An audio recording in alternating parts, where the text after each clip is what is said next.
우리가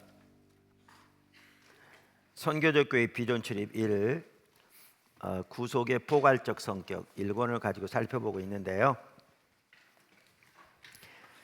우리가 4장까지 살펴보았습니다. 그래서 선교적 교회를 올바로 이해하려면 하나님의 구속이 어떻게 포괄적인가를 이해하는 게 매우 중요하다.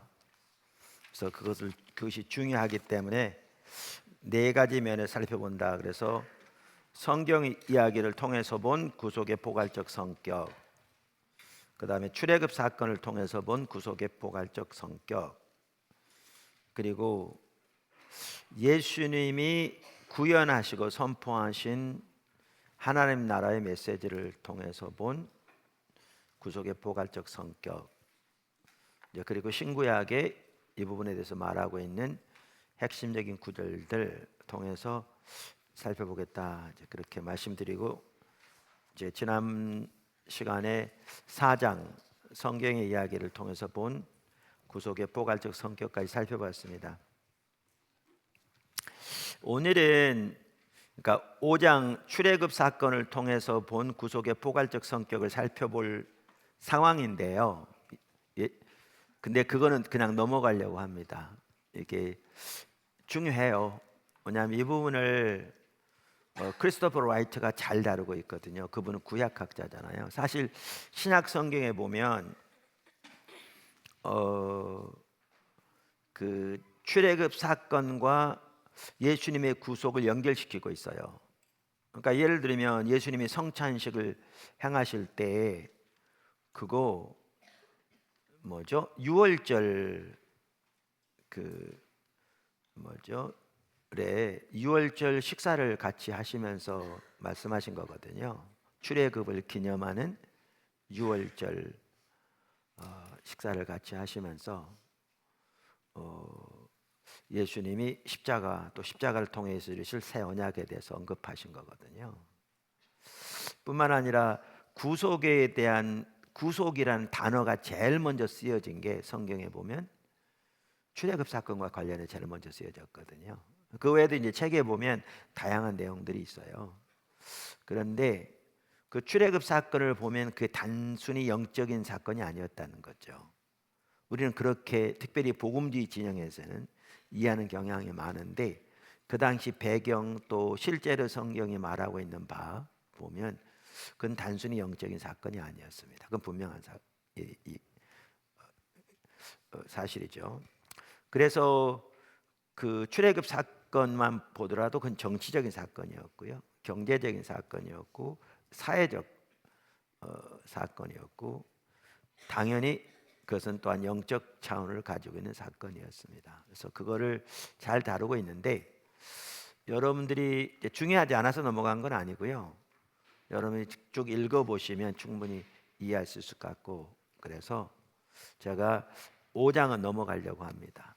그리고 오늘 6장을 살펴보려고 하고요. 그렇게 되면 아마 이번 토요일까지 전체를 마칠 수 있지 않을까 싶습니다. 6장은 예수님이 전하시고 구현하신 복음의 포괄적 성격을 살펴봄으로써 하나님의 구속의 포괄적 성격을 살펴보려고 합니다. 그러니까 예수님이 구현하시고 선포하신 복음을 한마디로 표현하면 하나님 나라의 복음이었습니다. 이건 학자들이 다 동의하는 바입니다. 그래서 예수님께서 전하신 복음의 핵심을 한마디로 요약하면 하나님 나라가 임했다는 것이었습니다. 그래서 리차드 미들턴이라고요, 그분이 새하늘과 새 땅이라는 책을 썼거든요.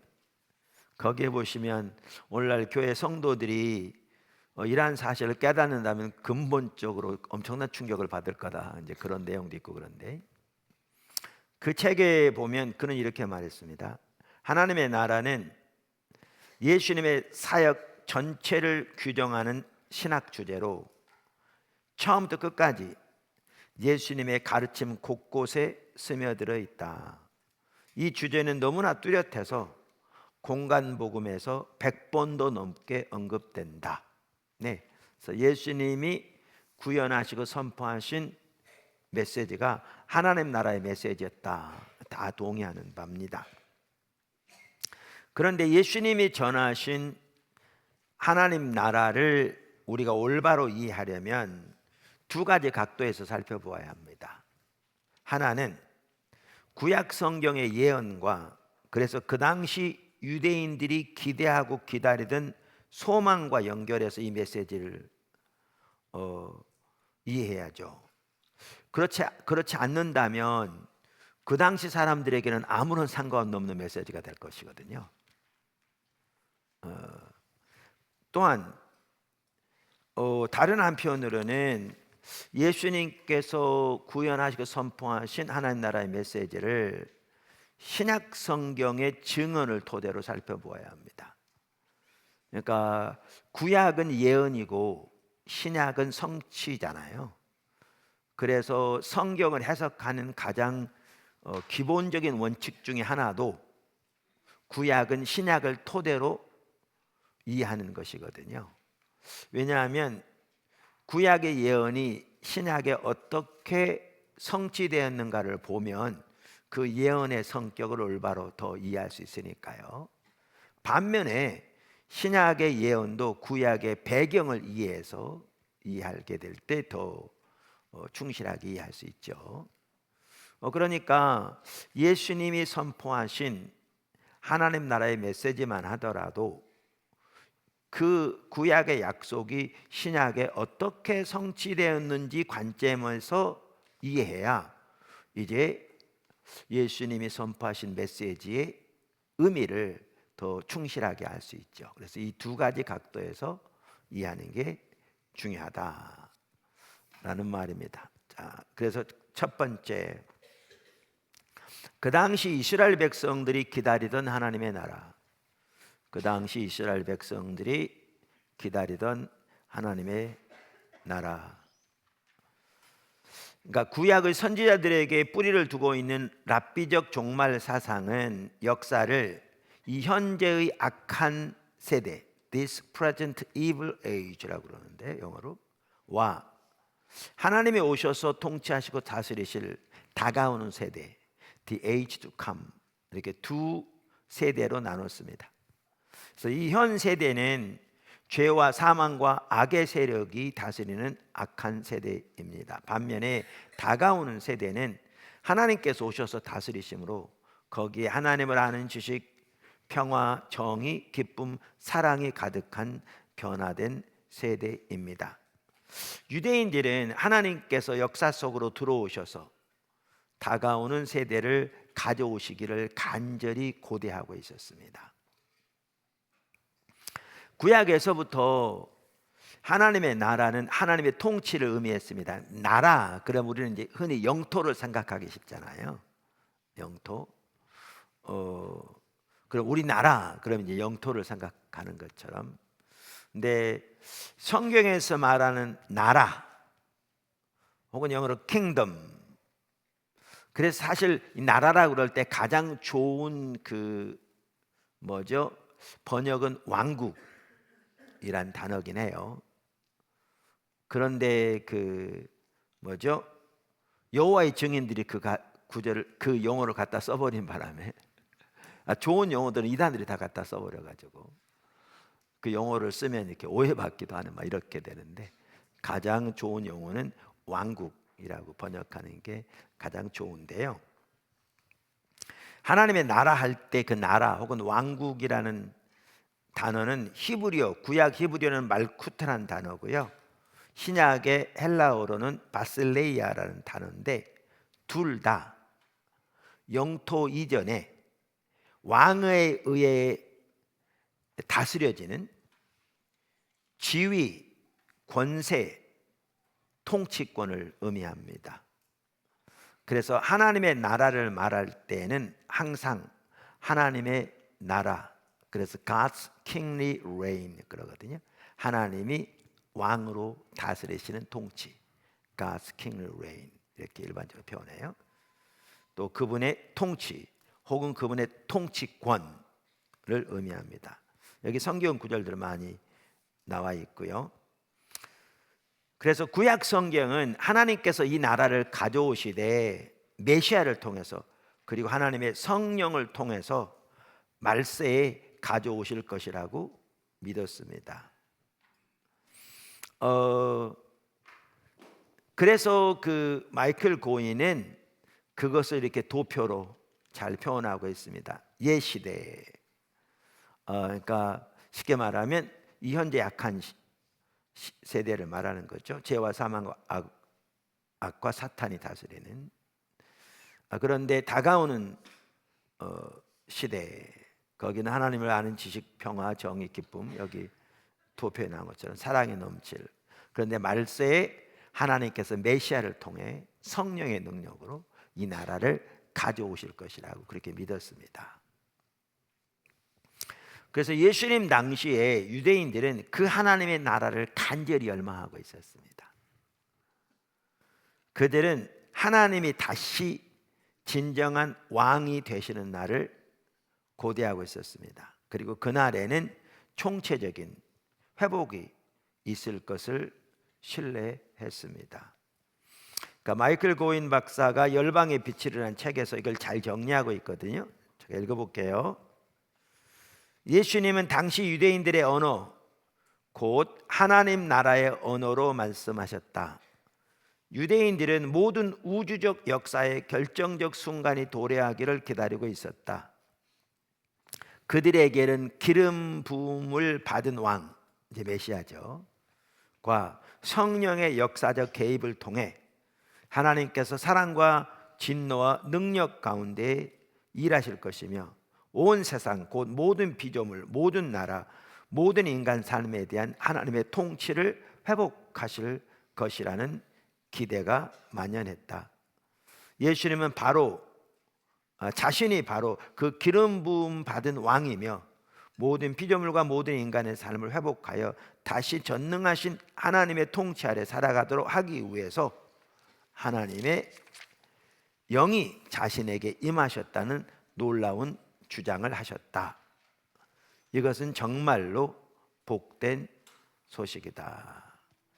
그러니까 다른 말로 하면요, 그 당시 유대인들은 새로운 출애굽을 사모하고 있었습니다. 그리고 거기에는 죽은 자의 부활도 포함되어 있었습니다. 그러니까 출애굽을 늘 그들은 출애굽 사건이 그들의 모든 것을 이렇게 이해하는 그 기준이었잖아요. 그런데 그렇게 그들이 해방되었지만 나중에 바벨론 포로로 잡혀가잖아요. 나라가 망해서. 북방 이스라엘은 아수리에 멸망하고요, 남방 유다가 바벨론에 의해 멸망하는 거죠. 나중에 바벨론에서 돌아온 이후에 짧은 기간 독립을 쟁취했지만 그 이후로도 계속해서 이런저런 나라들의 지배를 받았거든요. 애굽의 지배를 받기도 하고, 그 다음에 시리아의 지배를 받기도 하고, 그리고 그 당시 로마의 지배를 받고 있었잖아요. 그래서 그들은 새로운 출애굽을 사모하고 있었고, 계약이 갱신되고 성전이 재건되고 죽은 자들이 다시 살아나는 그 마지막 날을 사모하고 있었습니다. 그것이 그 당시 유대인들이 가지고 있던 그 소망과 열망이었습니다. 또 기대였습니다. 이것을 톰 라이트 박사가 잘 표현하거든요. 주 1세기 이스라엘 백성들이 가지고 있던 소망을 이렇게 말합니다. 이스라엘은 스스로를 낮추고 구속받는 가운데 되돌아오게 되어 있었다. 죄들은 사함받고 계약은 갱신되며 성전은 재건되고 죽은 자들은 다시 살아나게 될 것이다. 이스라엘 하나님은 출애굽 때 이스라엘을 위하여 하셨던 일, 이것은 항상 유대인들의 기대의 결정적인 배경이다. 그 하셨던 일을 마침내 다시 한번, 심지어 더욱 영광스럽게 행하실 것이다. 야훼는 마침내 왕이 되실 것이고 계약에 의한 사랑 속에서 이스라엘을 위하여 예언자들이 예언했던 일을 행하실 것이다. 이와 같이 그 당시 이스라엘 백성들이 기다리던 하나님의 나라는 모든 나라와 모든 인간 삶에 대한 하나님의 통치의 회복을 포함하는 포괄적 성격이었습니다.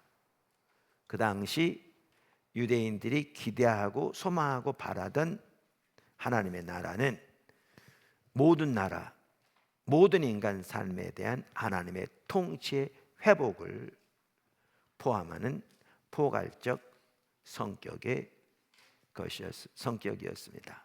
자, 두 번째, 예수님이 구현하시고 선포하신 하나님의 나라, 이런 이제 배경 가운데에서 예수님이 오셔서 이제 구현하시고 선포하신 하나님 나라는 어떤 것이었는가? 그러한 상황에서 예수님께서 오셔서 유대인들이 그토록 갈망하고 기다리던 하나님의 나라가 임했다고 선포하셨습니다. 엄청난 내용일 겁니다. 이건 사실 그 당시 상황에서 볼 때. 예를 들면 마가복음 1장 14절 15절의 성경이 이렇게 말합니다. 요한이 잡힌 후 예수께서 갈릴리에 오셔서 하나님의 복음을 전파하여 이르시되 때가 찼고 하나님의 나라가 가까이 왔으니 회개하고 복음을 믿으라 하시더라. 그러니까 여기 때가 찼다, 이 말은 하나님의 경륜에 따른 구약에서부터 예언된 그 구속사의 결정적인 시점이 이르렀다, 그 말인 거죠. 엄청난 일인 거죠. 그때가 임했다. 그때가 임했다. 때가 찼다. 그리고 여기에 보면 하나님의 나라가 가까이 왔다, 이렇게 돼 있잖아요. 그러니까 이 말은 가까이 다가오고 있다, 그 말이 아니고요. 헬라어의 이 단어 시제가 완료형입니다. 그러니까 이미 가까이 와 있다, 그 말입니다. 이미 임했다, 그 말입니다. 그런데 이렇게 예수님은 하나님의 나라가 이미 임했다, 그때가 찼다, 구약에서부터 예언된 그 결정적인 시점이 드디어 이르렀다라고 말씀하셨는데, 예수님이 오셔서 전하시고 구현하신 하나님의 나라는 그 당시 유대인들이 기대하고 바라던 그 나라와 같이 포괄적인 것이었습니다. 즉 단순히 우리의 영혼 구원이 아닌 인간 삶의 모든 영역, 더 나아가 하나님의 모든 창조 세계를 새롭게 하시는 포괄적인 성격의 것이었습니다. 작은 첫 번째, 나사렛 선언. 이 부분의 대표적인 구절이 어디냐면 누가복음 4장입니다. 누가복음 4장 16절에서 20절. 그러니까 이것을 학자들은 나사렛 선언이라고 이렇게 부릅니다. 그러니까 저는 그 누가복음의 문맥을 보아도 이 구절이 예수님의 사역을 이해하는 매우 핵심적인 구절인 것을 이렇게 볼 수 있다고 생각하거든요. 그러니까 누가는 예수님의 사건을 누가복음 전체에 나오는 예수님의 사역을 이해하는 하나의 패러다임으로 제시하고 있습니다. 하나의 패러다임으로. 누가복음 9절을 보면 저는 명확하게 볼 수 있다고 생각하는데요. 저는 개인적으로 이 전까지의 많은 그 기록들은 예수님의 공생의 사역을 시작하기 전에 하나의 서론적인 부분입니다. 1장과 2장은 침례 요한과 예수님의 탄생이 나오고요. 그리고 예수님의 어린 시절에 관한 내용들을 기록하고 있습니다.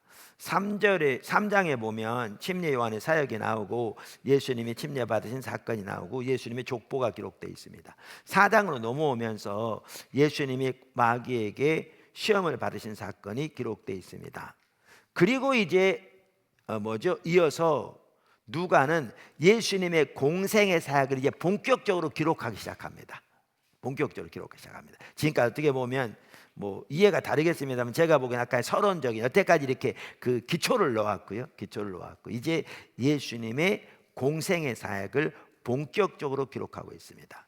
그런데 여기 16절부터 기록된 흔히 나사렛 선언이라고 학자들이 말하는 이 사건이 가장 먼저 일어난 사건은 아닙니다. 바로 그 윗절 15절을 보아도 알 수 있습니다.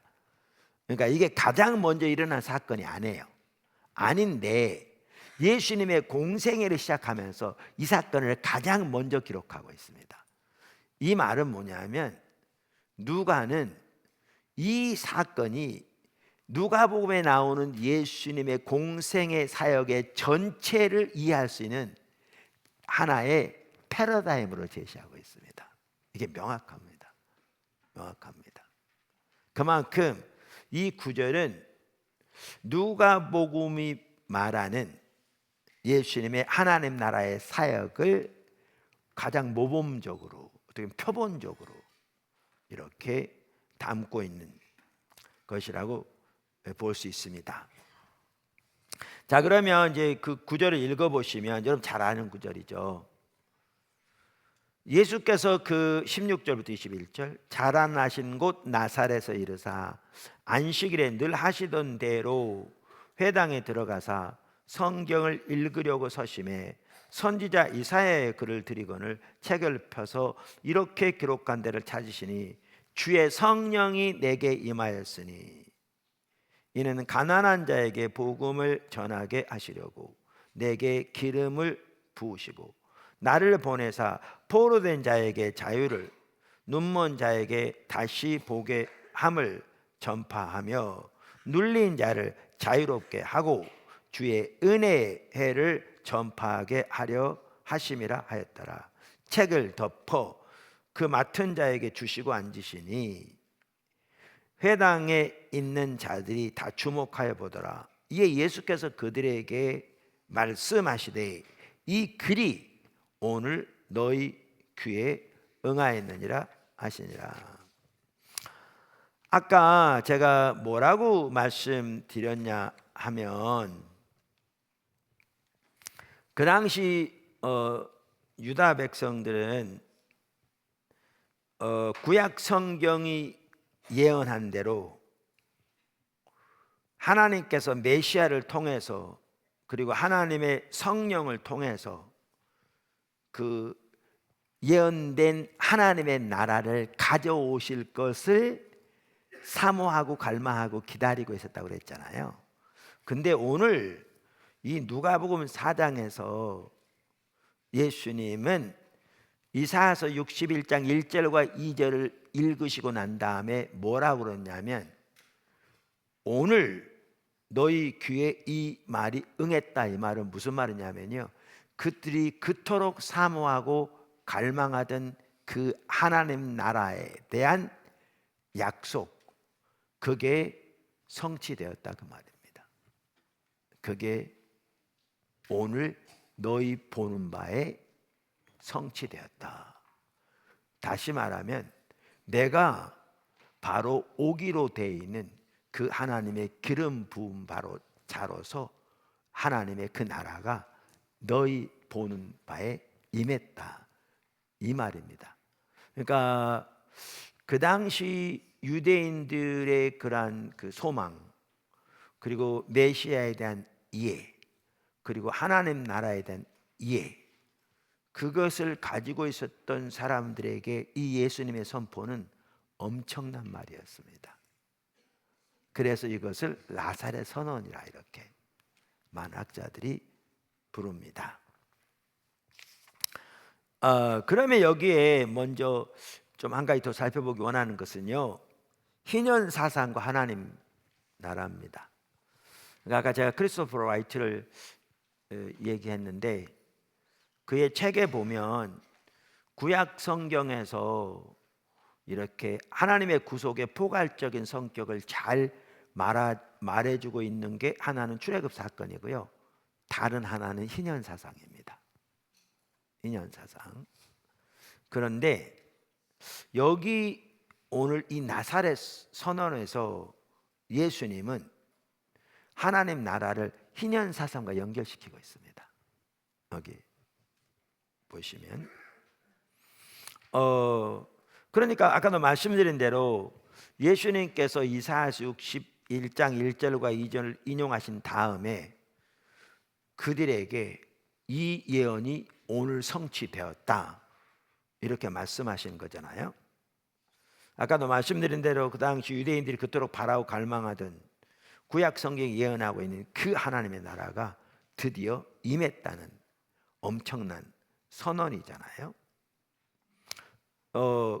그런데 이사야서 61장 1절과 2절의 예언은 우리가 앞으로 이제 그 포괄적 성격에 대해서 말하는 신구약의 주요 구절들을 살펴볼 거거든요, 구체적으로. 그럼 그때 이사야에 나오는 구절들을 많이 살펴볼 텐데요, 그때 보면 알겠지만 다가오는 하나님의 구속에 대한 예언의 중요한 한 일부입니다.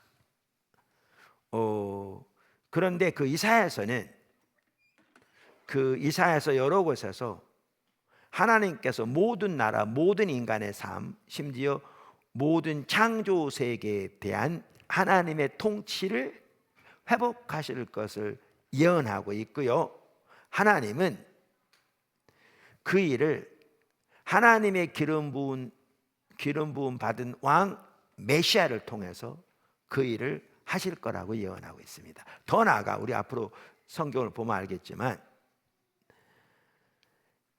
그 일을 메시아를 통해서 하시기 위해서 하나님은 그 메시아에게 성령을 강력하게 기름 부으실 것을 예언하고 있고, 예를 들면 이사야 61장만 하더라도 그렇고요.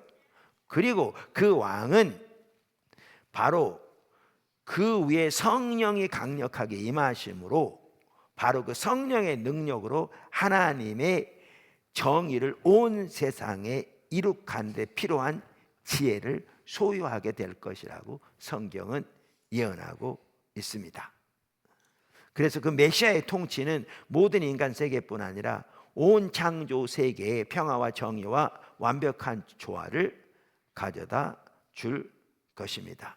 그런데 예수님이 바로 이사야서 그 나사렛 회당에서 이사야서 61장 1절과 2절을 읽으신 다음에 예수님이 바로 자신이 그 오기로 되어 있는 그분이고 바로 성경에 예언된 이 일을 하러 오셨다고 말씀하시는 겁니다. 그리고 누가복음 전체는 이 관점에서 예수님이 하신 일을 이해해야 올바로 이해할 수 있다고 지금 이 구절은 말하고 있는 거지요. 이것은 말씀드린 대로 엄청난 선포였습니다. 그런데 아까도 말씀드린 대로 예수님이 선포하신 이 하나님의 나라를 예수님은 희년 사상과 연결시킵니다. 왜냐하면 거기 보면 19절에 주의 은혜의 해를 전파하게 하려 하심이라 그랬잖아요. 바로 이 구절이 희년 사상과 연결되는 거죠. 왜냐하면 이건 희년에 관한 말씀이거든요. 그래서 학자들은 일반적으로 예수님의 나사렛 선언의 배경에 희년 사상이 깔려 있다는 일에 동의합니다. 그래서 페트라 주석만 하더라도요, 구절을 주의 은혜의 해를 희년을 의미하는 것으로 올바로 이해하면서 이렇게 말합니다. 주의 은혜의 해는 레위기 25장 8절에서 55절에 나타난 희년, 영어로 Year of Jubilee죠. 곧 해방의 해를 뜻한다. 그리고 이 구약의 희년 사상은 지금 하나님 나라를 희년 사상과 연결시키고 있는데, 희년 사상은 하나님의 구속의 포괄적 성격을 또한 명백하게 보여줍니다. 그래서 크리스토퍼 라이트 박사도 이렇게 표현하거든요. 이 구절에 대해서, 나사렛 선언에 대해서. 그것은 예수님의 개인적 사명 선언문이라고 보아도 무방하다. 그것은 희년 개념의 영향을 강하게 받은 이사야서 61장에서 직접 인용한 것이다. 대부분의 주석가들은 이사야서 본문과 예수님이 그것을 인용한 의도에는 이 희년의 배경이 깔려 있다고 말한다. 분명 그러한 사실은 이러한 성경을 읽고 그것이 실현되었다고 주장하면서 예수님이 제시하신 선교의 총체적인 차원, 포괄적인 차원이 있음을 보여준다. 자, 그럼 희년 사상이 뭡니까? 희년이 뭐에 관한 겁니까? 간단히 여기 제가 그 설명했는데요. 그 책에 나온 내용들을 요약해서, 우리가 이제 고대 이스라엘에서는 안식년을 갖게 돼 있잖아요. 7년에 한 번. 그리고 희년은 안식년이 7번째, 49년째 된 다음에, 그러니까 50년째 되는 해가 희년이에요. 희년. 희년에 대한 지침은 레위기 25장에 나옵니다. 그래서 하나님의 백성은 7년 간격으로, 그리고 50년째는 한 번 더 그들이 해야 할 일이 세 가지가 나와요. 성경에 보면 안식년 해야 할 일, 또 희년 해야 할 일. 첫째는 뭐냐 하면 이스라엘 백성들에게 자유가 있어야 한다는 것입니다. 그러니까 가나안에서 빚에 팔려 노예가 된 이스라엘 백성들은 안식년과 희년에 그들을 풀어줘야 합니다. 그러니까 이런 거죠. 제가 어렸을 때 시골에서 자랄 때만 하더라도요, 가난한 사람들은 큰 집의 일꾼으로 쉽게 말하면 들어갔어요. 그러니까 신분적으로 노예는 아니라도 그 집에 팔려가는 셈이었어요. 그래서 돈을 받고, 그래서 그 집에 머슴처럼 일하는 거죠. 그러니까 이스라엘 백성들이 이렇게 가난해서 다른 이스라엘 백성들에게 머슴처럼 이렇게 종으로 팔려가는 거죠. 그러면 그들은 7년 그 안식년에는 풀어줘야 했어요. 그러니까 안식년이 2년 남았을 때, 3년 남았을 때, 4년 남았을 때 지불한 돈이 달랐겠죠. 풀어줘야 했어요. 자유케 해야 됐어요. 그리고 안식년에 그렇게 할 뿐만 아니라 희년 때도 그렇게 해야 했어요. 50년 때. 그게 하나고요. 둘째는 땅이 안식을 얻어야 했어요. 그래서 안식년 때는 농사하지 못하게 돼 있어요. 희년에도 그랬고요. 그러니까 이제 그러한 관례들은 여기 보면 책에 성경 구절들이 있어요. 이렇게 보시면 나옵니다. 그러니까 사실은 오늘날의 과학적으로 보아도 농토에 휴식을 주는 게 매우 중요하거든요. 매우 중요하거든요. 근데 그때도 하나님 그렇게 하셨어요. 오래전부터. 근데 세 번째, 이거는 안식년에는 그 규정이 없는데요, 희년에는 이 규정이 있어요. 그게 뭐냐면 땅을 그 원소유주, 즉 가난이나 빚 때문에 조상이 물려준 기업을 판 사람에게 돌려주어야 했어요. 그러니까 땅을 돌려주어야 했어요. 이거는 매우 중요한 의미를 갖는데요. 이러한 희년 사상은 이스라엘의 사회적 구조와 경제적 제도를 보호하기 위한 것이었습니다. 그러니까 크리스토퍼 라이트에 의하면 그 당시 이스라엘은 세 종류의 친족으로 구성되어 있었답니다. 지파, 트라이브, 친족, 클랜, 집. 그것입니다.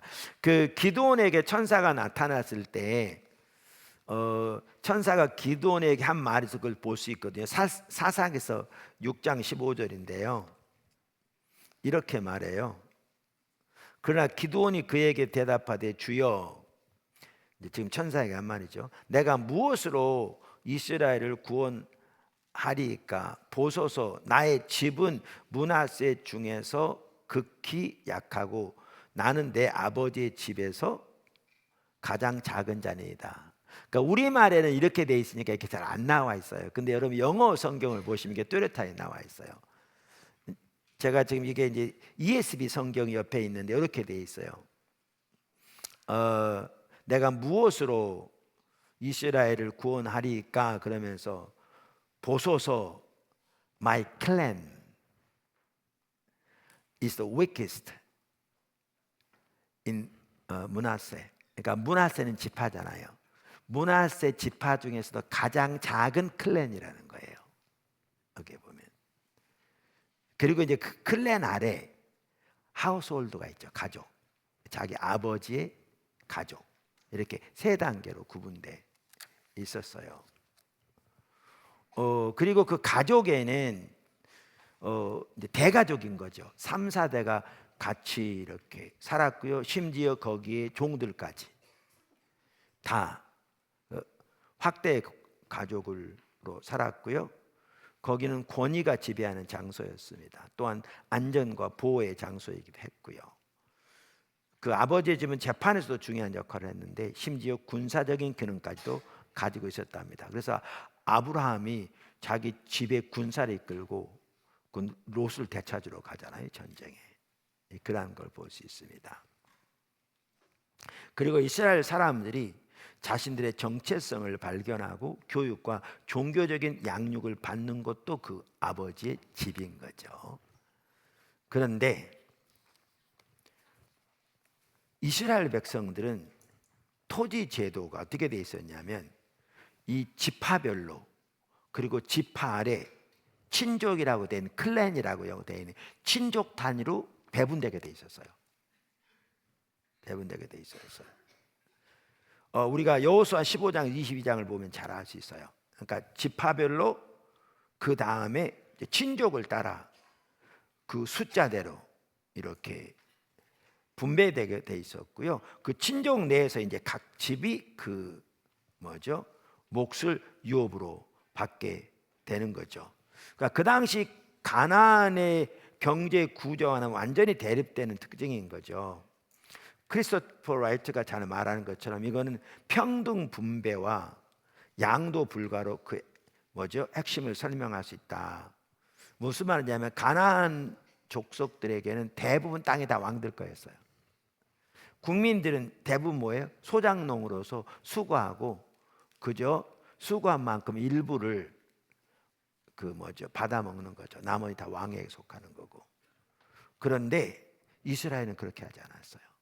이스라엘은 처음부터 그 규모에 따라 아까도 말한 대로 지파별로 그 다음에 친족별로 나눠지고 그 가족별로 친족 안에서 자기들의 유업을 받게 돼 있었어요. 왜? 평등 분배. 그만큼 참 뛰어난 경제 제도인 거죠. 그래서 이것을 유지하기 위해서 양도 불가한 거예요. 그럼 어떻게 되느냐면 집안이 가난해서 이 소유를 팔았잖아요. 어려워서. 그러면 50년째는 무조건 돌려줘야 했어요. 다. 그 원래 소유자에게. 뭐 하기 위해서? 그만큼 평등한 경제 제도를 유지하기 위한 거죠. 그것은 정말 획기적인 거죠. 하나님께서 이렇게 하게 하신 거죠. 그래서 이스라엘은 처음부터 규모와 필요에 따라 땅을 평등하게 지파에 속한 친족과 집에 분배했고요. 그 제도를 보호하기 위해 말씀드린 대로 그 가무는 땅은 양도할 수 없는 것이었습니다. 그래서 크리스토퍼 라이트는 그걸 이렇게 표현합니다. 희년의 1차적인 목표는 가족과 토지가 묶인 가장 작은 단위들이 비교적 평등하고 독립적으로 생산할 수 있는 다가구 토지 보유 사회 경제 구조를 보존하는 것이었다. 다시 말해 희년은 이스라엘 가족의 생존과 복지를 위해 고안된 것이었다. 그러니까 그 당시 과부들에게 특별한 그 배려를 하도록 강력하게 요청하고 있는 이유가 뭐냐면요. 이 땅이 남자들 위주로 상속되었기 때문에 여자들에게는 땅이 상속되지 않았어요. 그럼 농경사에서 그들은 제도적으로 가난하게 돼 있었어요. 게을러서가 아니라. 그래서 그들에 대한 배려를 성경은 강력하게 구약에서부터도 말하고 있지요. 그래서 이러한 것을 보면 이제 하나님의 그 사회를 향한 그 전체적인 하나님의 의도를 이렇게 볼 수가 있는 거죠. 그래서 사실 오늘날까지도 성경에 나오는 그러한 좋은 원칙들이 오늘날까지도 적용될 수 있는 매우 귀한 원칙들이 있거든요. 오늘날까지도 적용될 수 있는. 당연히 희년은 아울러 신학적 차원도 가지고 있었습니다. 이렇게 경제적, 사회적 차원만 가지고 있었던 게 아니고요. 당연히 신학적 차원도 가지고 있었습니다. 하나님은 이것들을 이스라엘 백성들에게 명령하시면서 자신을 그들을 애굽의 종살을 건져내신 여호와 하나님이라고 말씀하세요. 그렇게 표현하세요. 그러면서 이스라엘 백성들이 이제 그 일을 행하되 하나님을 경외함으로 신뢰함으로 하라고 반복적으로 말씀하세요.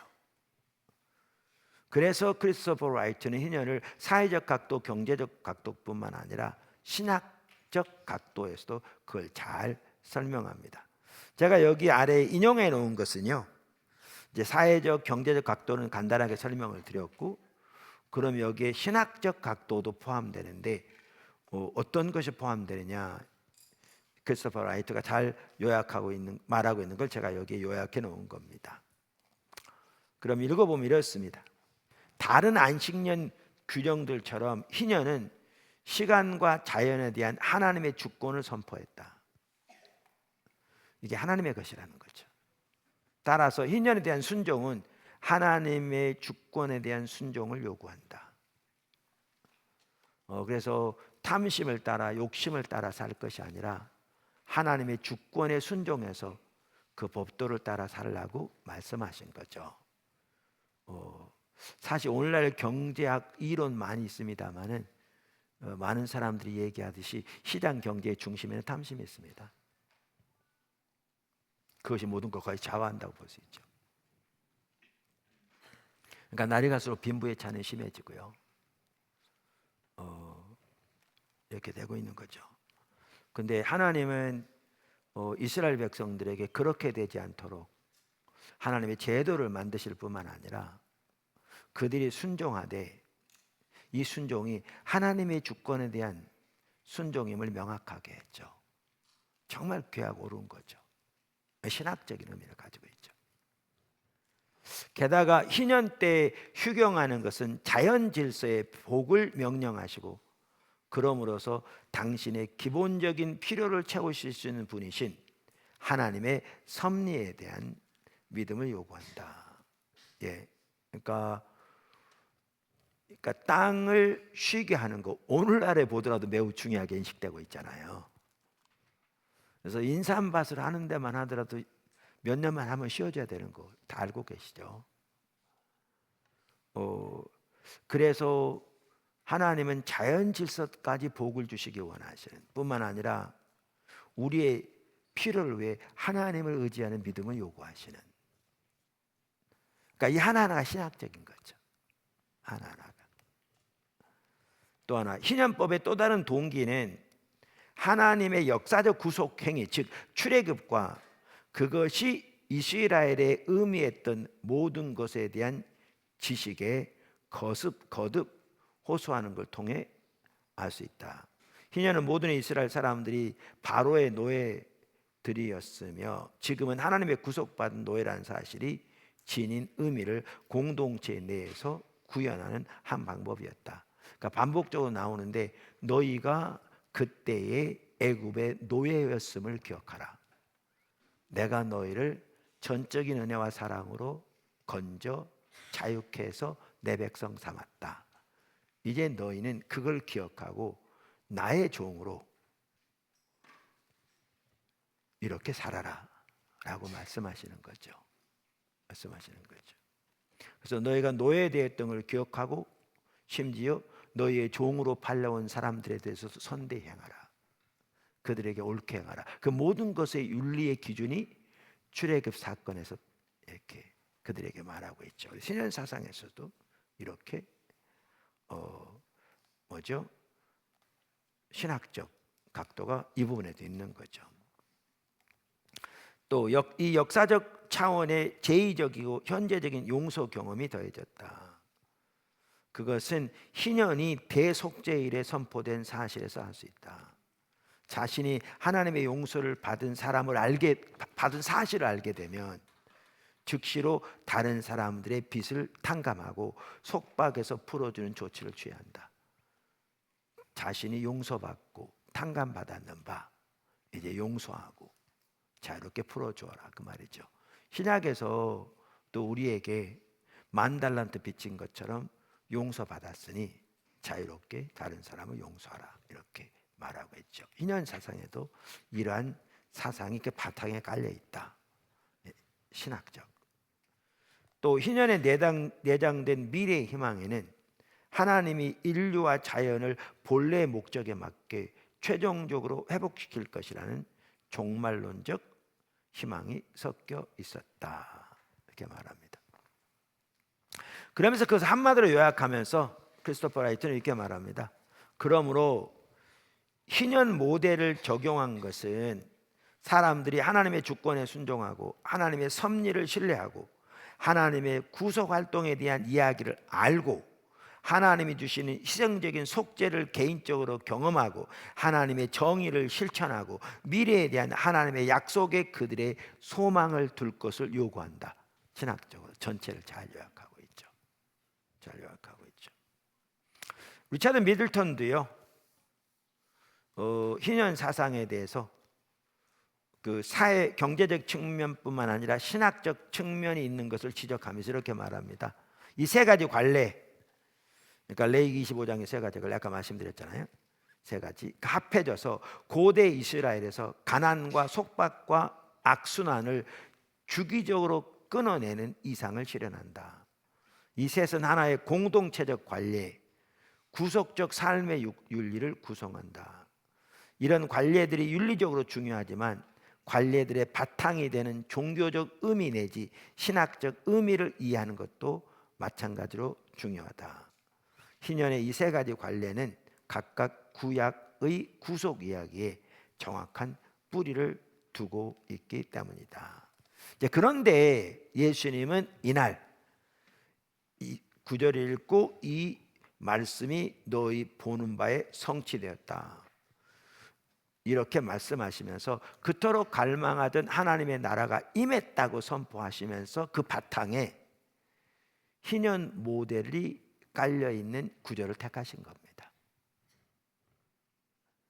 그러면 여기서도 우리는 뭘 볼 수 있냐면 예수님이 성취하러 오신 하나님 나라 그리고 하나님의 구속이 성취하러 오신 하나님의 구속이 그리고 예수님과 함께 임하신 하나님의 나라가 총체적인 포괄적인 성격의 것임을 분명하게 알 수 있습니다. 그래서 다시 크리스토퍼 라이트입니다. 이렇게 말합니다. 희년의 사회 경제적 법의 근거를 이루는 신학은 하나님 나라에 대한 선포의 근저를 이루는 신학과 동일하다. 희년이 신약이 선언하는 구원의 새 시대의 모습이 된 것은 놀랄 일이 아니다. 그러니까 하나님 나라가 임했잖아요. 그래서 새 시대가 임한 거잖아요. 그런데 이 새 시대의 그 기초로 희년 사상이 놓이게 된 거죠. 예수님의 선포에 의하면. 이거는 놀랄 만한 일이 아니다.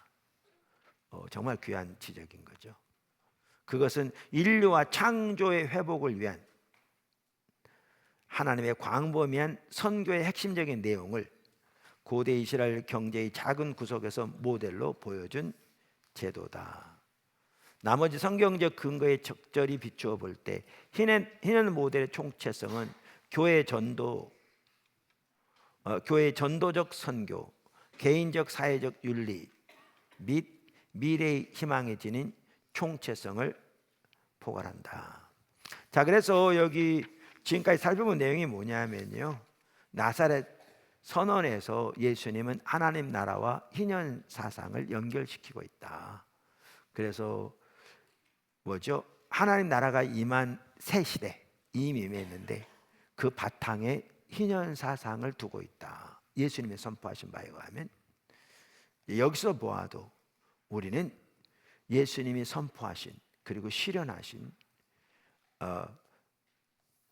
그 하나님 나라의 삶이 메시지가 포괄적임을 볼 수 있다라는 것입니다. 자, 그러면서 이제 그 내용을 하나씩 좀 간단히 살펴보는데요. 그 중에 한 가지, 눌린 자를 자유롭게 하고 가난한 자에게 복음을 전하는 것. 그러니까 예수님이 이제 오셨던 게 이 말씀을 읽으면서 그 중에 이제 눌린 자를 자유롭게 하고 가난한 자에게 복음이 증거된다고 하셨잖아요. 그리고 이것이 성취됐다고 말씀하셨잖아요. 근데 이것 또한 예수님이 전하시고 구현하신 하나님 나라 복음의 포괄적 성격을 잘 보여준다는 거죠. 여기 보면 눌린 자를 자유롭게 하고가 그 리처드 미들턴은, 그러니까 구약 히브리어 쓰여진 히브리어 성경, 그걸 마소라 본문이라고 그러는데요. 거기나 구약 성경을 헬라어로 번역한 70인역이라고 그랬잖아요. 거기에도 이 부분은 이사야서 61장 1절과 2절에 나온 게 아니라 이사야서 58장 6절에 나온다는 얘기죠.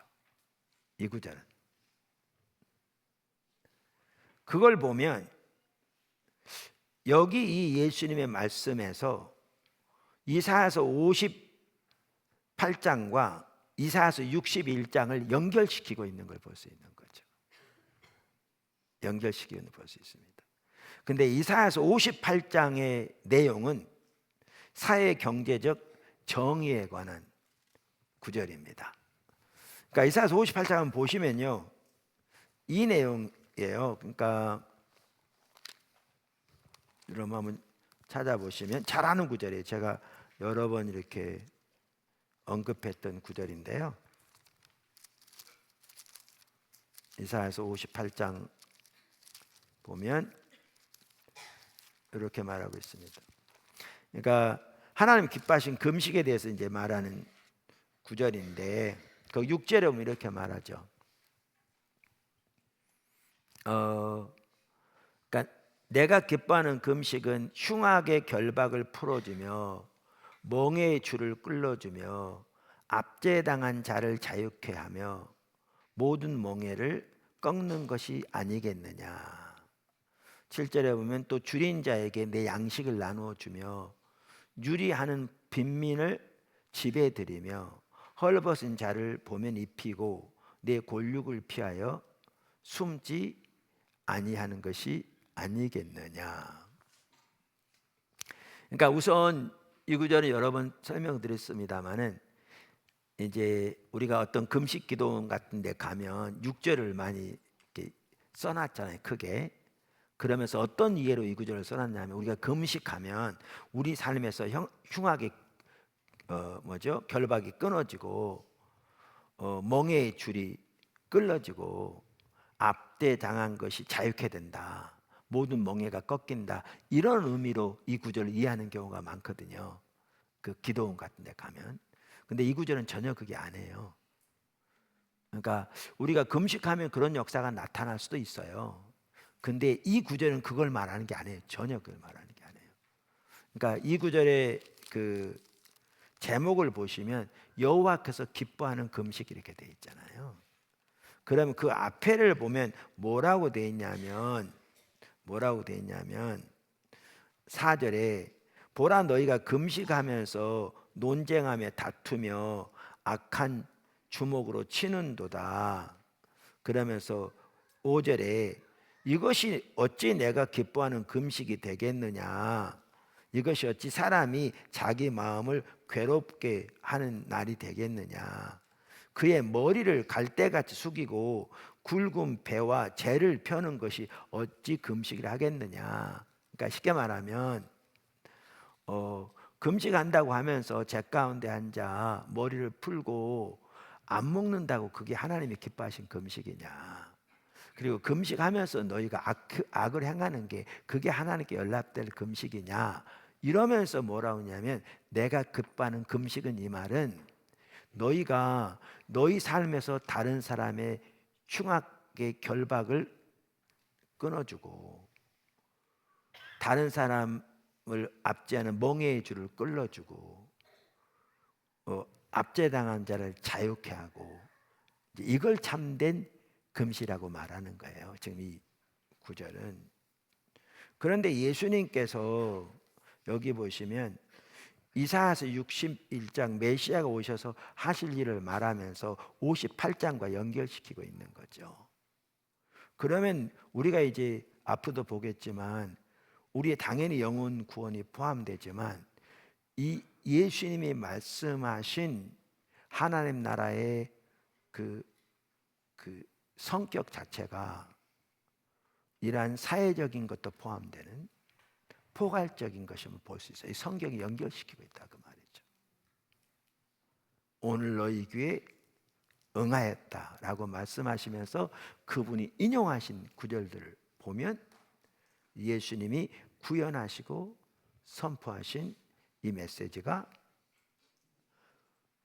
또 복음이 포괄적 성격의 것임을 분명하게 볼 수 있다는 거죠.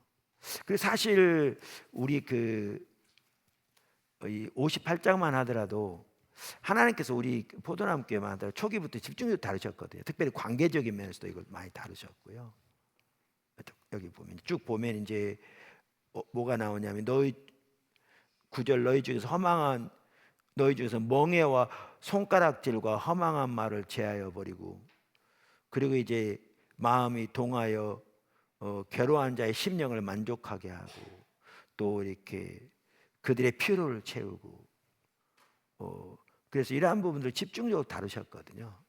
그러면서 뭐라고 그랬냐면, 그러면 그렇게 하면 하나님께서 내 빛이 흑암 중에서 떠올라 내 어둠이 낮과 같이 될 것이고, 여호와가 너를 항상 인도하여 메마른 곳에서도 내 영혼을 만족해 하며 내 뼈를 견고하게 하리니 너는 물된 동산 같겠고 물이 끊어지지 않은 샘 같을 것이라. 그러면서 내게서 날 자들이 오래 황폐된 곳들을 다시 세울 것이며 너는 역대 파괴된 기초를 쌓으리니 너를 일컬어 무너진 데를 보수하는 자라 할 것이며 길을 수축하여 거할 것이 되게 하는 자라 하리라. 이제 그러면서 우리가 사실 십자가 복음 유업이 다 연결되는데요.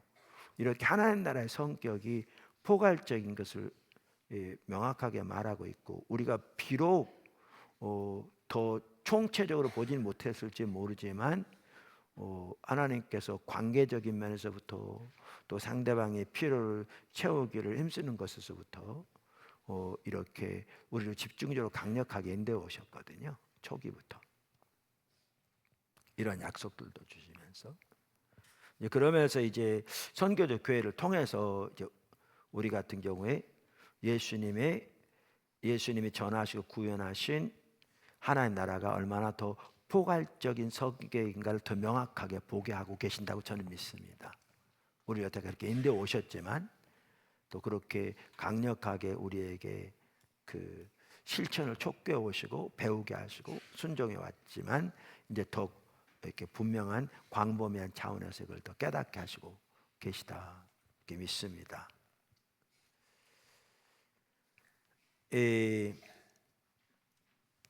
자, 이렇게 포괄적인 성격을 이렇게 볼 수 있는데요. 더 나아가 누가복음에는 그래서 가난한 자에 대한 강조가 나옵니다. 가난한 자에 대한 강조가 나와요. 그러니까 누가복음 4장 18절에 보면 아까 읽었는데 예수님께서 가난한 자에게 복음을 전하러 오셨다고 그랬잖아요. 근데 마태복음에 보면 동일한 걸 말씀하시면서 5장 3절에 뭐라고 그러냐면 뭐죠? 마태복음에는 심령이 가난한 자는 복이 있나니 그랬잖아요. 근데 누가복음에는 동일한 것을 말씀하시면서 뭐라고 그러냐면 가난한 자는 복이 있나니 하나님의 나라가 너희 것이며. 그러니까 이걸 보면 아까 나사렛 선언에서도 가난한 자에게 복음이 증거되게 하기 오셨다고 그랬고, 마태복음과는 달리 누가복음에는 가난한 자는 복이 있다 이렇게 말하고 있거든요. 그러니까 이런 구절들을 보면 누가복음에는 가난한 자에 대한 강조가 있는 걸 볼 수 있어요. 그러니까 다른 복음서와는 대조적으로. 근데 이제 여기에서 그동안 이제 진영에 따라서 해석이 많이 달라졌거든요. 특별히 이제 복음주의 진영에서는 여기에 가난한 것, 그리고 예수님께서 그 나사렛 선에서 말씀하신 내용을 영적으로만 해석하는 경향이 있었습니다. 그래서 여기 가난한 것은 마태복음에 나온 것처럼 심령이 가난한 것을 말하는 것이고 또 포로된 자는 죄에 노예된 자를 의미하고 눈먼 자는 영적으로 눈먼 자를 의미하고 눌린 자는 죄로 인해서 마귀와 영적 세력에 눌린 자를 의미하는 그렇게 모든 것을 영적으로만 해석하는 경향이 있었습니다. 우리가 여태까지 살펴본 대로 희년 사상이나 나사렛 선의 배경에 놓여 있는 또 이사야의 예언들이나 또 그 외의 다른 부분들을 보아도 예수님께서 전하신 하나님 나라는 포괄적인 성격을 가지고 있었는데, 아까도 말씀드린 대로 특별히 복음주의 진영에서는 이 부분을 이렇게 영적으로만 해석하는 경향이 있었고 지금도 그렇게 하는 사람들이 매우 많습니다. 근데 이 부분에 대해서 그 팀 켈러 목사님이 잘 지적하죠. 여기 하나님 나라는 포괄적 성격을 가지고 있다는 것을 이렇게 말하면서 이렇게 지적해요. 하나님 나라에 대해 성경이 일관되게 밝힌 분명한 특징이 있는데 바로 그 나라가 정의의 나라라는 것이다. 누가복음 4장 18절 19절에 예수님이 말씀하셨듯이 그 나라는 가난한 자에게 복음을 전하고 눌린 자를 자유롭게 하려고 임한다. 그리고 이제 이어서 이제 그는 이렇게 말합니다. 그런데 보수 진영에서는 이 본문을 순전히 영적으로만 해석하는 경향이 있다. 영적으로 가난하거나 눌린 사람만을 두고 하신 말씀이라는 것이다. 하지만 그러면 누가복음을 살펴볼 때 보았듯이 아마 이제 그 책에 보면 앞에서 누가복음에 대해서 쭉 나눈 것 같아요. 예수님이 소외층과 빈민에게 엄청난 관심을 쏟으신 것과는 아기가 잘 맞지 않는다. 아기가 잘 맞지 않는다. 이제 반대는 또 이거죠. 진보 진영에서는 반대로 이 말씀을 순전히 사회 경제적으로 가난하고 압제당한 사람들을 가리킨다고 이해한 겁니다. 그러니까 그 경우에는 누가복음에서는 맞는데 마태복음에는 안 맞는 거죠. 그리고 성경 전체적으로 보더라도 한쪽만 취하는 거죠. 그래서 그 주장에 의하면 혁명을 통해 부자를 끌어내리고 가난한 자를 높이려고 오셨다는 것입니다. 그것이 남미 해방 신학이고요, 우리나라 민중 신학입니다. 그래서 87년인가 그 우리나라 민주화 운동이 언제 했죠? 87년 했나요? 그때 이제 민중 신학을 가진 사람들이 많이 이제 데모해서 민주화에 앞선 것은 민주화 운동에 앞선 것은 좋은 면이 있다고 생각하는데요. 그때 그들이 주장하는 민중은 압제당한 사람들입니다. 예수님이 그들을 위해서 왔다는 겁니다. 그리고 복음의 정은 권력에 있는 자들인 거죠. 그래서 그들의 권력자를 끌어내서 이 압제당한 민족을 자유롭게 하는 게 예수님 오신 목적이라는 거죠. 그게 하나님의 나라라는 거죠. 이게 이제 자유주의 지형에서 이해했던 바입니다. 이제 그러면서 팀 켈러는 잘 지적하거든요. 예수님이 경제적 빈곤에서 빈민을 해방시키기 위해서 정치적 혁명가로 오셨다면 그들의 주장대로, 그렇다면 그분이 군사운동이나 정치운동에 착수하지 않고 말씀 전파의 시간을 다 들이신 이유를 설명할 길이 없다. 그러니까 그것도 한쪽으로 치우친 거다, 그 말이죠. 그래서 우리는 이러한 구절들을 둘 중에 하나를 의미하는 것으로가 아니라 포괄적인 구속의 성격, 그래서 우리가 감당해야 할 선교의 포괄적 성격, 또 전해야 할 복음의 포괄적 성격을 말하는 것으로 이해하는 게 저는 가장 균형 잡힌 것이라고 믿습니다. 팀 켈러도 그렇게 말하고 있고 로잔 운동도 그렇게 잘하고 있고요. 지금 선교적 운동을 앞장서서 하는 수많은 선교학자들도 정확하게 그런 관점에서 이해하고 있습니다. 그런 관점에서.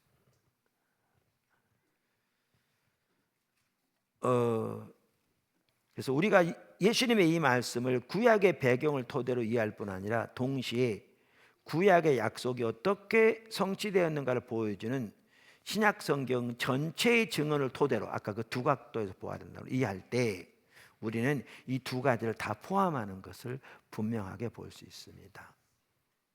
다시 말해서 여기서 가난한 자는 우선 심령이 가난한 자입니다. 마태복음 6장 3절처럼 예수님은 그런 자를 구원하러 오셨습니다. 맞습니다.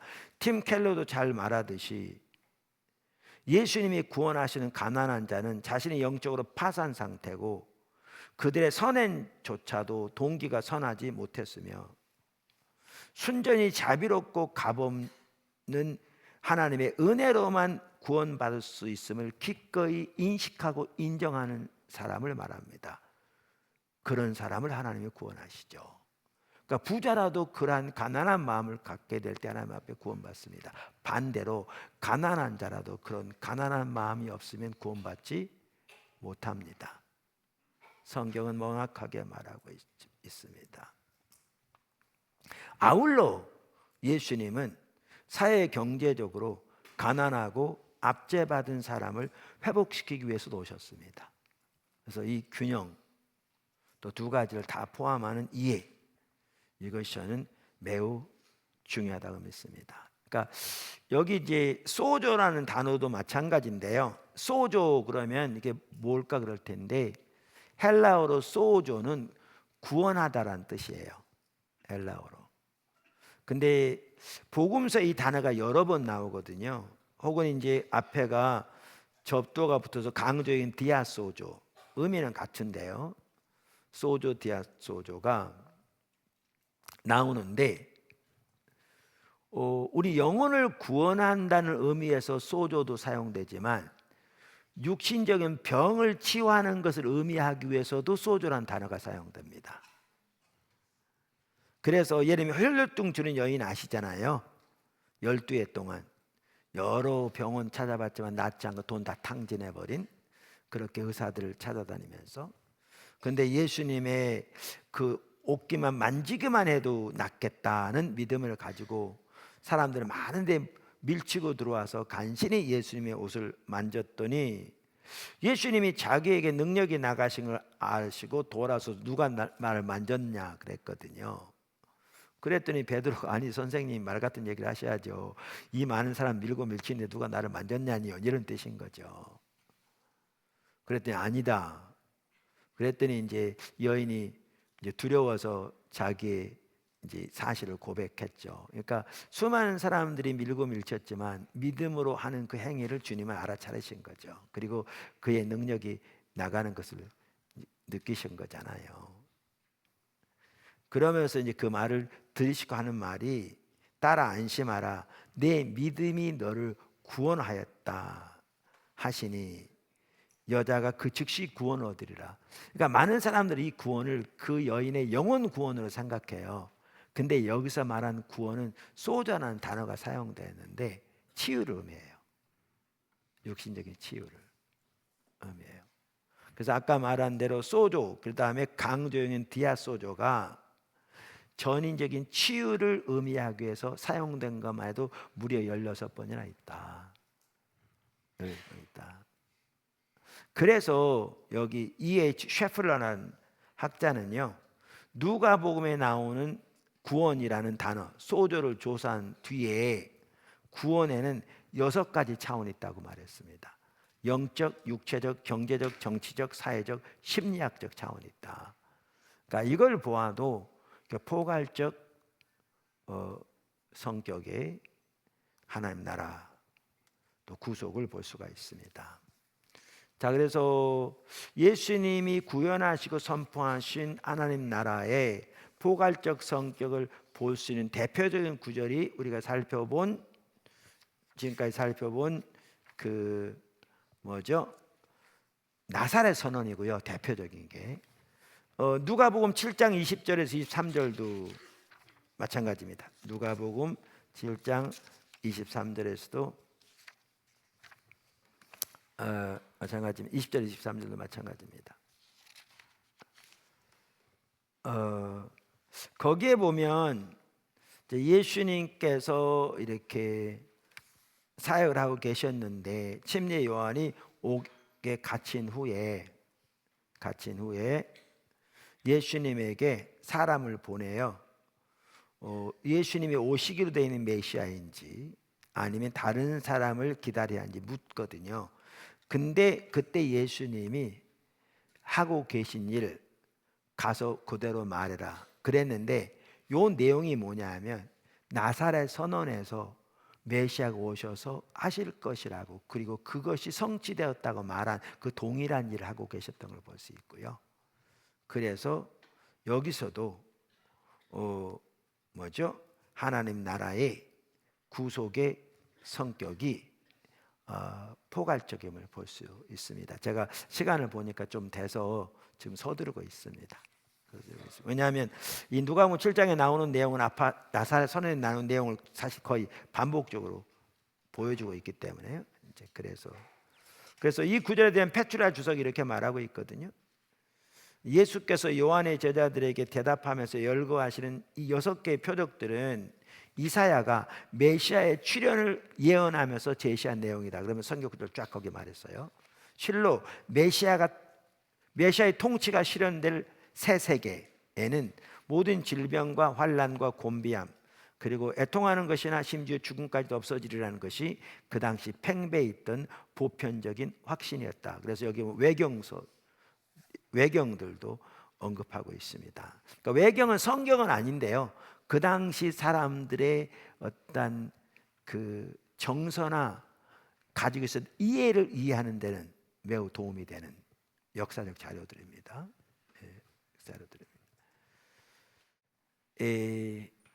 따라서 예수께서는 이러한 기대와 구약적 사고를 지닌 자들에게 구약에 근거하여 당신의 메시아직을 적절히 선포하셨다.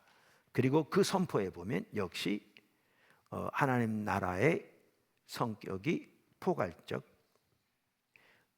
구속을 말하고 있는 것을 볼 수 있습니다. 마태복음 12장 28절도 마찬가지예요. 마태복음 12장 28절 마찬가지인데 이 구절도 아주 중요합니다. 그래서 읽어보시고요. 네,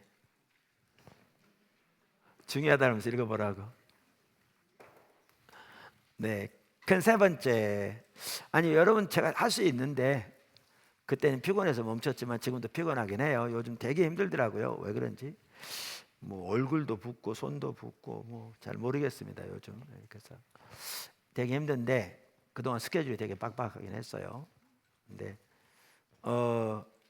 그래서보다는 여러분 너무 늦게까지는 붙잡고 있을 수는 없어서, 이제 왜냐하면 나사렛 선언 핵심적인 내용을 이렇게 얘기했기 때문에 그리고 이제 사실은 이제 거기 제가 좀 더 살펴보면 좋았을 텐데 그냥 넘어간다고 했던 내용이 뭐냐 하면 마태복음 12장 28절에 보면 내가 성령을 힘입어 귀신을 쫓아내는 것이면 하나님 나라가 이미 임했다 그랬거든요. 이게 지금 그 당시 종교 지도자들과 예수님과의 사이에 어떤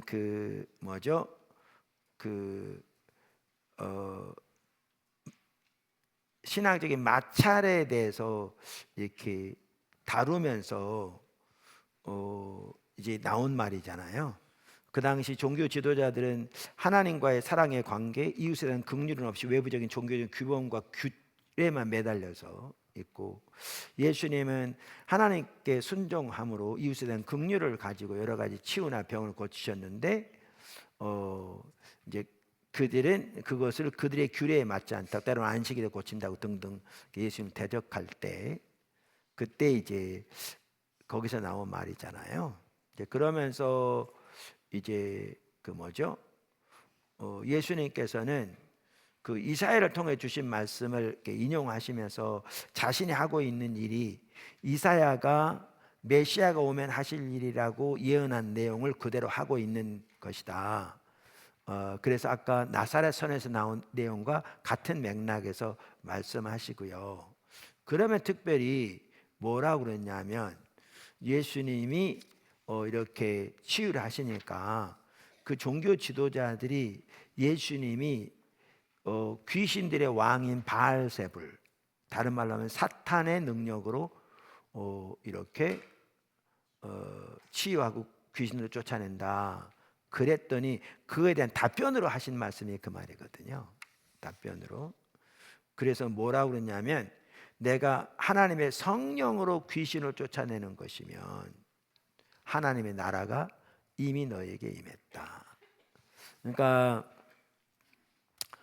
여기에 보면 귀신을 쫓아내는 것만을 말하는 게 아닌데요. 이 사건에는 이제 귀신 들려서 눈 멀고 말 못하는 사람에게 귀신을 쫓아내는 사건이 이제 빌미가 되었지만, 그것만을 말하는 게 아닌데, 아까 그 현재 악한 세대, 거기에 보면 우리가 이미 보았듯이 사탄이 다스리는 세대잖아요. 거기에 보면 그러면서 죄와 사망과 악이 가득한, 그런데 하나님의 나라가 임한 거잖아요.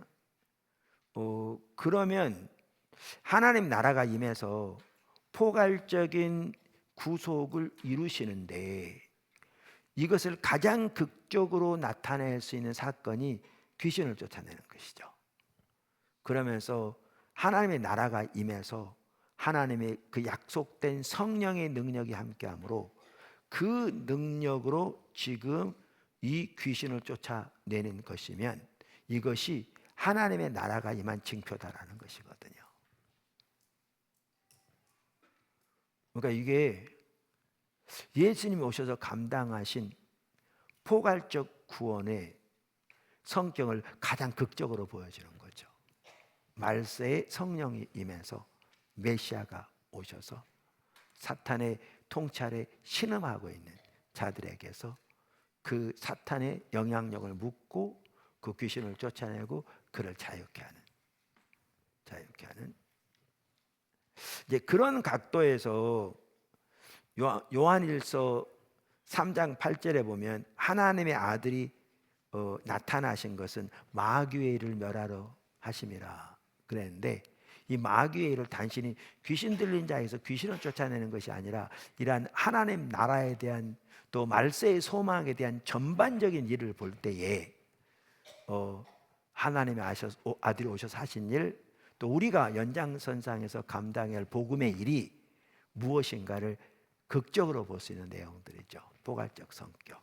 그래서 나사렛 선언에 가장 잘 나타나 있고요. 그것이, 그리고 아까 말씀드린 대로 누가복음 7장 20절 23절에서도 그 반복되면서 이렇게 보여주고요. 그것을 마태복음 12장 28절에서 어떻게 보면 가장 극적으로 잘 표현되게 설명하고 있다. 그 말 이해하시죠? 네, 그래서 쭉 읽어보시면 되겠고요. 제가 뭐를 남은 시간 좀 더 여러분에게 나누고자 하면 이거예요. 이게 이제 큰 세 번째인가요? 그 당시 문화에서 예수님의 삶이 보여준, 이게 참 중요한 부분이에요. 많은 사람들이 이 부분을 언급하지 않아요, 제가 보기에는. 근데 예수님의 삶이 보여준 하나님의 구속의 포괄적 성격이에요. 그러니까 이걸 보면 예수님의 삶이 보여줄 뿐만 아니라 사실 초대교회의 삶이 이 부분을 드러냈거든요. 역시. 그래서 매우 중요한 부분이에요. 그러니까 예수님께서 구현하시고 선포하신 하나님의 나라, 혹은 하나님 나라의 메시지가 구속의 포괄적 성격을 보여줄 뿐만 아니라, 그 당시 문화 속에서 사신 예수님의 삶이 구속의 포괄적 성격을 아울러 보여준다는 거죠. 아주 중요한 부분이라고 저는 생각하거든요. 그러니까 이걸 마이클 고인이 참 잘 지적하고 있는데요. 그 당시 문화에서 예수님의 삶이 어떻게 인간 사회의 구조를 왜곡시키는 사탄적이고 우상 숭배적인 세력과의 선교적 대면을 의미하는지, 선교적 대면 혹은 대결을 의미하는지, 그리고 모든 창조 세계와 모든 인간의 삶에 대한 하나님과 사탄 사이의 우주적 대결을 의미하는지를 그 삶이 보여줌으로써 예수님이 구현하시고 전하신 하나님 나라의 그 포괄적 성격을 볼 수 있다, 그 말입니다. 쭉 읽어보면요, 무슨 말인지 이해해요. 제가 읽어볼게요. 정말 잘 표현했거든요. 21세기 개인주의적 편견이 예수님 안에 나타난 다가올 하나님 나라의 사회적, 정치적, 문화적인 차원을 보지 못하게 가려서는 안 된다. 그러니까 뭐냐면 오늘날 우리가 개인주의적 편견이 너무 심각하잖아요.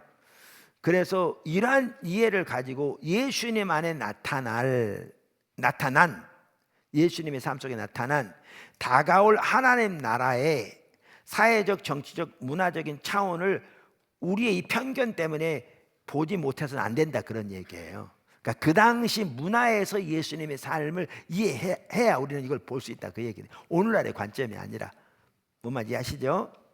죄는 공동체적이고 집단적인 형태를 취하고 죄의 세력은 인간 삶의 모든 영역을 오염시킨다 하는 내용입니다. 주권자들과 세력들, 이게 이제 에베소서에 나오는 거죠. 이거는 영적인 세력을 말하기도 해요.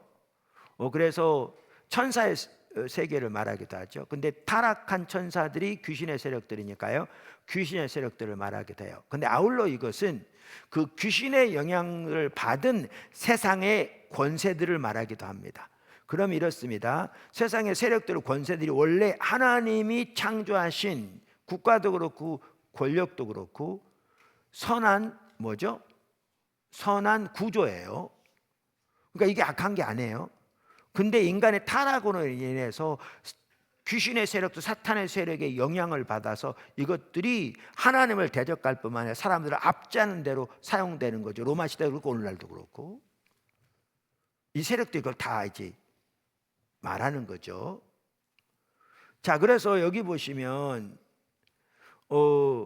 그 주권자들과 세력들이라는 신약의 개념은 죄의 사회적이고 구조적인 측면을 보여준다. 그래서 이 세력들이 악한 영향력을 받아 하나님을 대적하고 사람 압제하는 것으로 나타날 때 이것이 어떻게 됩니까?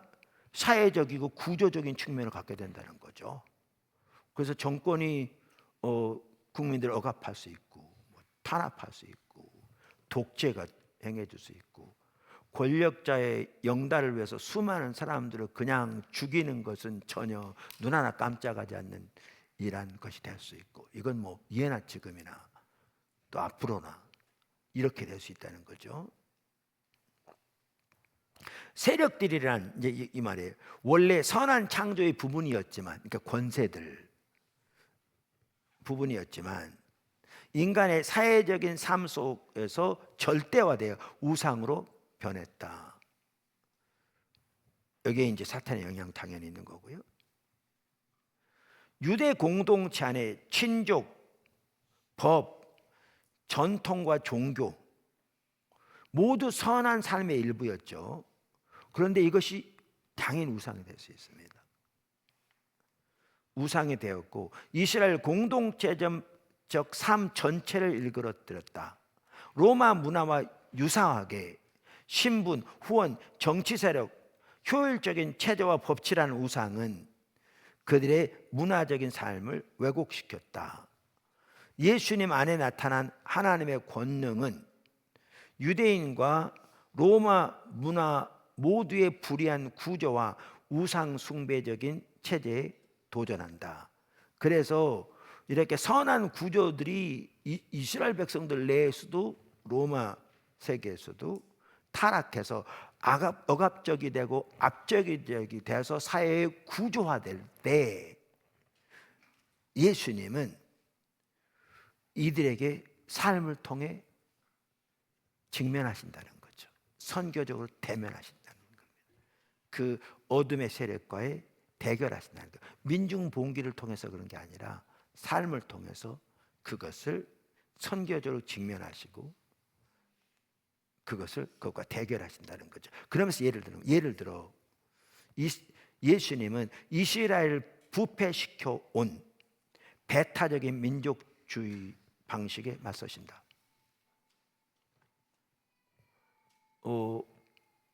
이스라엘은 하나님이 그 강해서 택하신 게 아니라 오히려 약해서 택하셨거든요. 하나님의 선하심을 드러내기 위해서. 근데 이제 이게 뭐죠?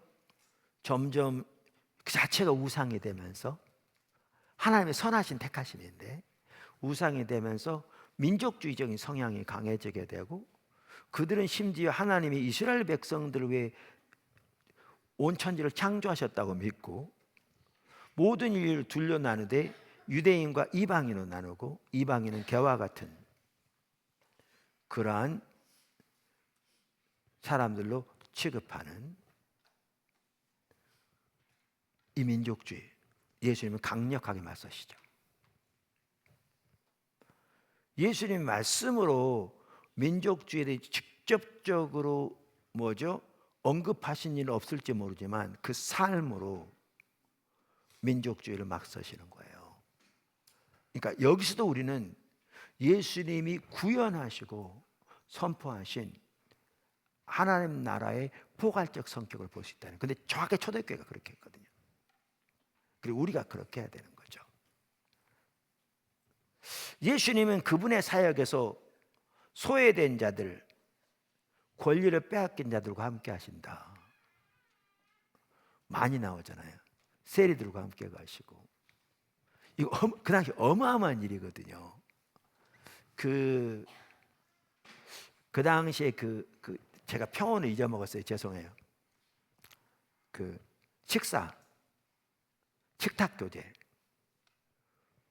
여러분 옛날에 왕의 식탁에 어떤 사람이 앉았습니까? 장관과 함께 못 앉았습니다. 대신들도 특별히 초대받은 우리나라 이조시대 만든 영의장이나 이런 사람은 그것도 왕 아래에 앉았겠죠. 근데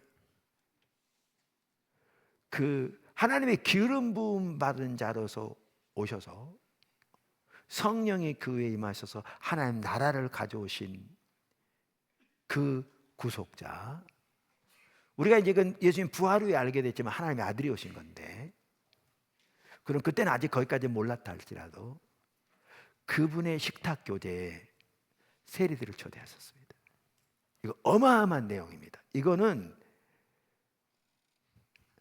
그러니까 이 자체가 어떤 메시지 못지않은 강력한 내용이거든요. 예수님의 구속의 포괄적 성격을 보여주는 강력한. 그러니까 이런 부분인 거죠. 그래서 많은 분들이 그 식탁 교제의 중요성을 많이 얘기하거든요. 그러니까 로마 시대만 하더라도 식탁 교제가 서로 이제 귀족끼리 어떤 사회적인 네트워크를 형성하고 그래서 그것을 이용해서 어떤 출세를 도모하고 영향력 확대하는 섰는데 그 메시아가 오셔서 그 식탁 교제에 세리들, 창기들, 죄인들을 초청하신 거죠. 그러니까 바리새인들 그걸 손가락질하면서 세리들과 죄인들과 함께 식탁에 앉았다고 대적하죠. 이스라엘의 우상에 대한 예수님의 반대는 이스라엘 공동체의 잠재적인 구성원들을 자의적으로 제한하거나 배제시킨 태도, 관습, 구조에 지속적으로 도전하는 결과를 가져온다. 따라서 하나님 나라의 도래는 하나님 나라의 권능과 인간 사회의 구조를 왜곡시키는 사탄적이고 우상 숭배적인 세력과의 선교적인 대면을 의미한다. 삶이 그걸 보여주는 거죠. 하나님 나라의 도래는 모든 창조 세계와 모든 인간의 삶에 대한 하나님과 사탄 사이의 우주적인 대결을 의미한다. 하나님의 권능은 죄, 절망, 죽음, 우상과 사탄으로부터 온 세상을 자유케 하기 위해 부어졌다. 그래서 예수님이 오신 게 마귀를 멸하러 하심이라, 전반적으로 볼 수 있죠. 따라서 예수님을 따르라는 부르심은 이 대결에서 하나님 편을 택하고 그분의 구속적 권능을 경험하라는 초청이다. 우리도 그렇게 따라야 한다는 거죠. 사실 이 하나만 하더라도 어마어마한 초청이잖아요. 그리고 이 하나만 하더라도 우리가 얼마나 정말 깨어 있어야 되고 또 우리 겸손해야 되고 또 절박하게 주님의 은혜가 필요한 것을 알게 되죠. 근데 반복적으로 말하는데 초대교회는 그렇게 살았더라고요. 우리가 그 유권 책을 이렇게 내면서, 그리고 지난번 컨퍼런스 하면서 초대교회 삶에 대해서 다룬 뛰어난 책들 몇 권을 소개했잖아요. 정말 뛰어난 학자들이 쓴. 근데 그 책들에 보면 초대교회는 그렇게 살았더라고요. 예수님 삶을 통해 보여준 것처럼. 리처드 미들턴 박사도 예수님께서 나사렛 서는 직후에, 아까 그 누가복음 4장에 나오거든요. 직후에 이스라엘에도 가뭄으로 고통을 당하는 많은 과부들이 있었는데 예수님 말씀하시잖아요. 그 당시에 오로지 시돈 땅, 사렙 땅 과부만 하나님의 은혜를 받았고, 엘리야 시대에도 이스라엘에도 많은 문둥병자가 있었지만 수리아 사람 나만만 하나님의 은혜를 받았다는 사실을 지적했잖아요. 그것이 뭘 보여줘요? 이스라엘의 우월한 민족주의를 강력하게 대면하신 거죠.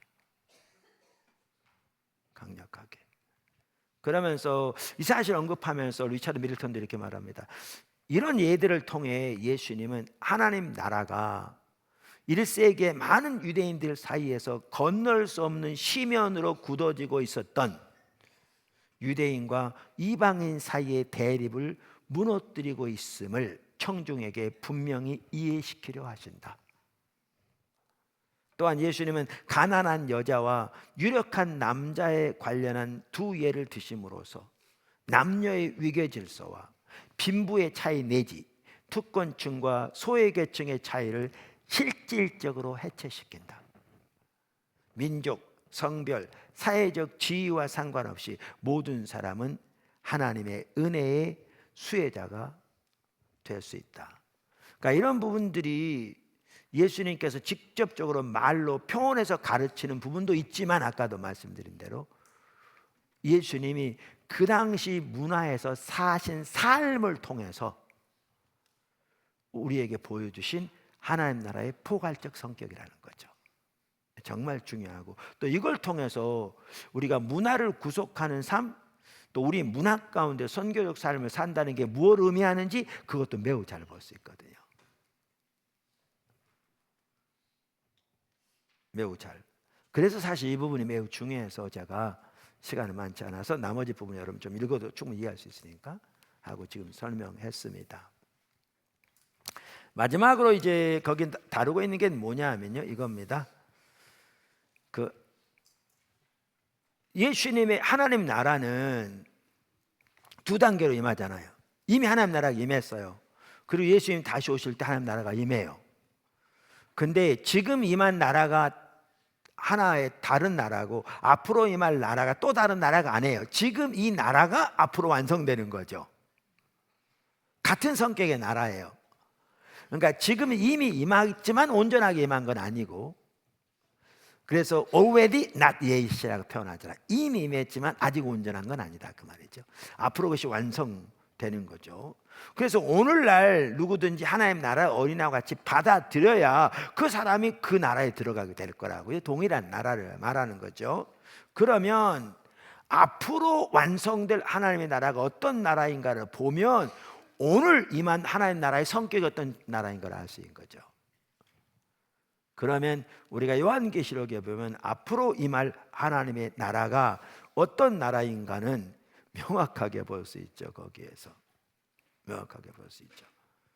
거기에는 더 이상 죄, 사탄의 세력, 질병, 심지어 죽음도 존재하지 않을 것입니다. 하나님의 능력으로 그 모든 것들이 완전히 패배할 것이기 때문입니다.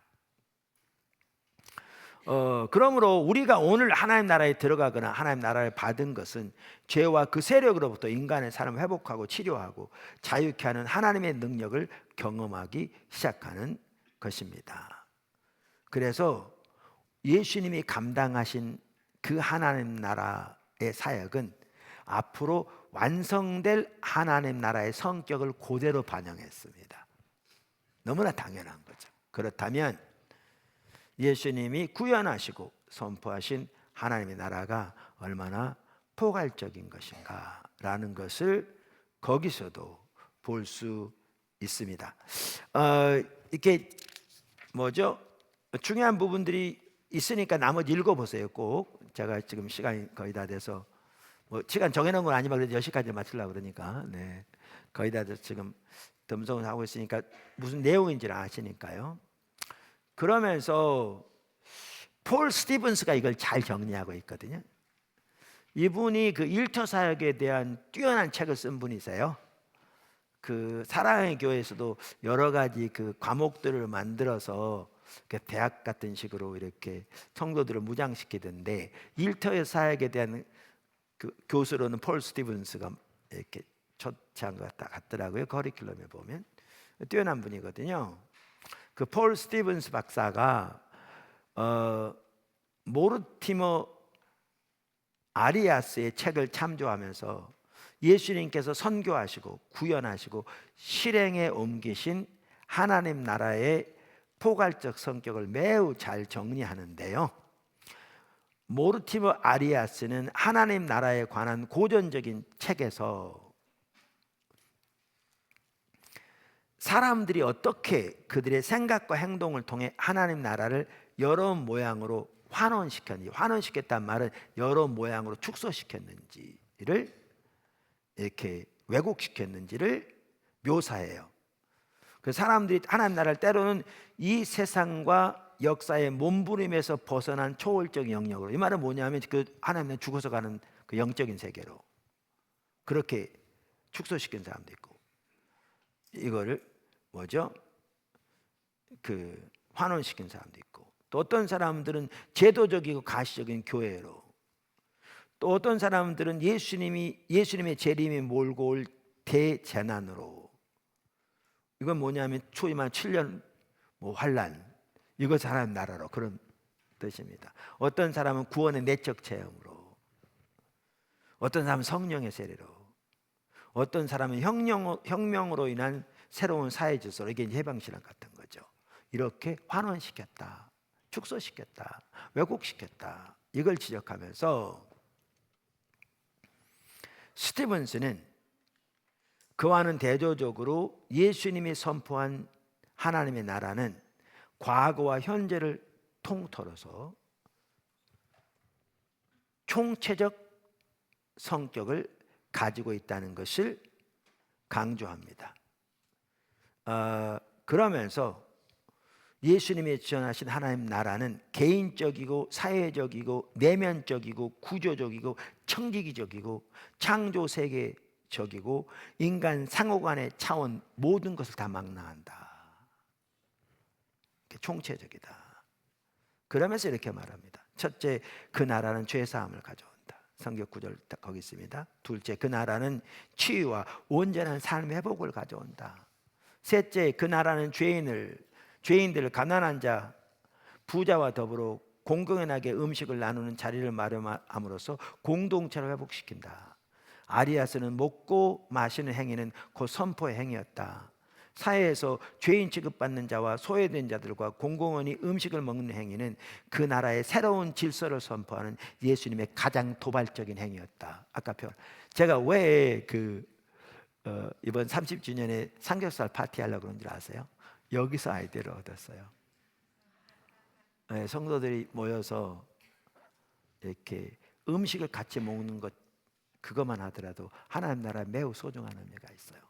근데 예수님은 그 당시 다양한 계층의 사람들과 그 메시아가 직탁 교제를 나눈 겁니다. 이건 어마어마한 도발적 행위였다. 예. 끝으로 예수님은 집합적이고 제도적이며 구조적인 죄를 비난했으며 또 삶을 통해서 그걸 대적했으며 특히 가난한 자와 억눌린 자를 못 살게 구는 잘못을 크게 지적했다. 그는 착취와 억압을 일삼는 사회 제도의 일부로서 종교적 편협성과 사실 세상만이 아니고요, 종교적 편협성이 정말 그렇게 하는 경우도 많거든요.